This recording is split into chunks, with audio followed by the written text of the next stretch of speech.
हरियाणा में प्रशासनिक ढांचे को मजबूत बनाने की लगातार कोशिशों के बावजूद प्रदेश के 6 जिले ऐसे हैं जहां आज भी एडीसी की कुर्सी खाली पड़ी है। इन सबके बीच सबसे हैरानी की बात तो ये है कि इनमें ऊर्जा मंत्री अनिल विज का गृह जिला अंबाला भी शामिल है, जहां पिछले 3 महीनों से एडीसी की नियुक्ति नहीं हो सकी है। इस जिले में कई महत्वपूर्ण प्रशासनिक कार्य प्रभावित हो रहे हैं, लेकिन सवाल यह है कि आखिर क्यों?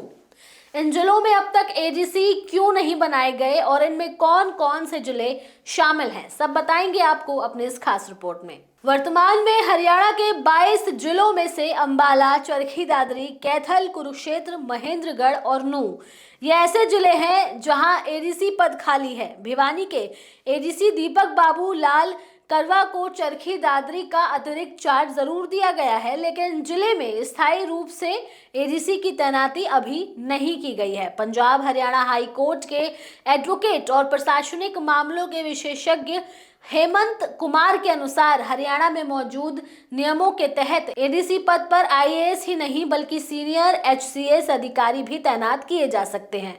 उन्होंने बताया कि 22 जिलों में अतिरिक्त उपायुक्त का स्थायी पद स्वीकृत है और ये डीसी के बाद जिले का दूसरा सबसे महत्वपूर्ण प्रशासनिक पद होता है।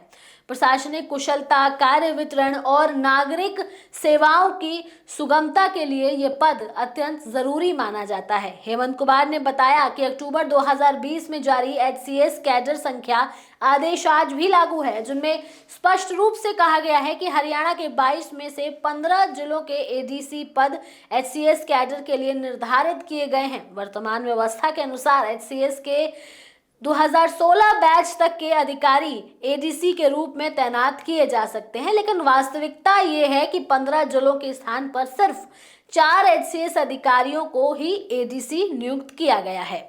वर्तमान में एडीसी पद पर तैनात वरिष्ठ एचसीएस अधिकारियों में 2002 बैच के वत्सल वशिष्ठ, 2002 बैच के जगनिवास, 2004 बैच के अनुराग ढालिया और नवीन कुमार आहूजा शामिल हैं। इनके अलावा किसी भी जिले में एचसीएस अधिकारी एडीसी पद पर नियुक्त नहीं है, जबकि कई जिलों में पद खाली पड़े हैं। अब सवाल ये भी है कि क्यों जरूरी है एडीसी की नियुक्ति। दरअसल एडीसी की भूमिका केवल औपचारिक न होकर अत्यंत महत्वपूर्ण और प्रशासन का आधार मानी जाती है। डीसी के पास जिले के संपूर्ण प्रशासन की जिम्मेदारी होती है। एडीसी दैनिक कार्यों में उनकी मदद करते हैं, जिससे डीसी बड़े फैसलों और नीतिगत योजनाओं पर ध्यान दे पाते हैं। एडीसी के पास आय प्रमाण पत्र, जाति प्रमाण पत्र, भूमि से जुड़े विवाद, सर्वे संबंधी शिकायतों का सत्यापन और समाधान की शक्तियां होती हैं। इससे आम जनता को समय पर राहत मिलती है। बता दें कि भूमि रिकॉर्ड, राजस्व वसूली, पंचायत से जुड़े मामलों और नागरिक सेवाओं के संचालन में एडीसी की प्रमुख भूमिका होती है।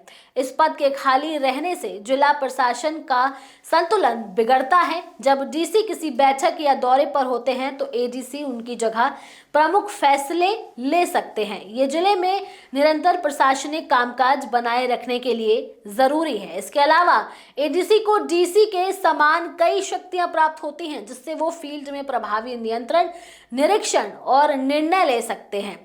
जिन जिलों में एडीसी नियुक्त नहीं है वहां कई महत्वपूर्ण कार्यों में देरी देखी जा रही है। आय, जाति और रेसिडेंट प्रमाण पत्रों के सत्यापन में अधिक समय लग रहा है। इसी तरह भूमि से जुड़े कार्य, सामाजिक सुरक्षा योजनाओं के अनुमोदन और राजस्व मामलों में निपटान धीमा पड़ रहा है। अंबाला जैसे बड़े और अत्यंत संवेदनशील जिले में एडीसी का पद खाली होने से प्रशासनिक भार बढ़ गया है, जिससे आम नागरिकों को सीधा असर हो रहा है। हालांकि सरकार ने अभी तक इन 6 जिलों में एडीसी नियुक्त न करने का स्पष्ट कारण नहीं बताया है, लेकिन अफसरों की उपलब्धता और चल रहे तबादलों को इसकी वजह बताया जा रहा है। विशेषज्ञों का भी ऐसा मानना है कि सरकार के पास आईएएस और एचसीएस अधिकारियों की पर्याप्त संख्या होने के बावजूद इन महत्वपूर्ण पदों को खाली रखना प्रशासनिक कमजोरी की ओर संकेत करता है। एडीसी की अनुपस्थिति जिले के सामान्य प्रशासन से लेकर जनता की शिकायतों के समाधान तक तक को